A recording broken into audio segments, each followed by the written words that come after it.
Hi guys! This is the Kim Yus Peel of Lip Stain. At dahil summer na naman nga, uso na naman ang mga outings. And gusto ko lang i-share sa inyo yung ginagamit ko sa lips ko tuwing nagsiswimming ako. Dahil syempre, dapat laging plakado ang ating lips kahit nagsiswimming. Ganito nga pala siya gamitin. Ilalagay mo lang siya sa lips mo for 10 minutes and after nun, pwede mo na siyang i-peel off. Super recommended ko to lalo kapag ka nagsiswimming ako kasi sobrang tagal niya mawala.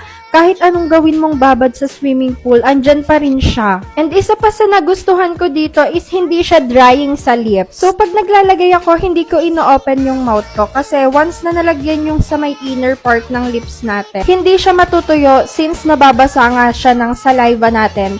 Peeled off lip stain nga to. Kaya ganyan ako maglagay, hindi ko talaga ino-open yung mouth ko. And ayan, after ko nga malagyan is pinatuyo ko lang siya for 10 minutes. So, this time, ipipeel off ko na siya. And guys, tingnan nyo naman yung shade niya. Super fresh lang sa lips. Super easy niya nga lang pala i-peel off.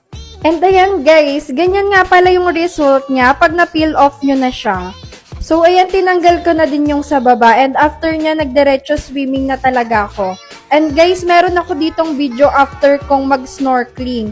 Tingnan nyo naman. Kapit na kapit pa din siya sa lips ko. Hindi ako nagmukhang maputla. Kaya kung ayaw nyong mamutla after nyo mag-swimming, ilalagay ko yung link sa yellow basket.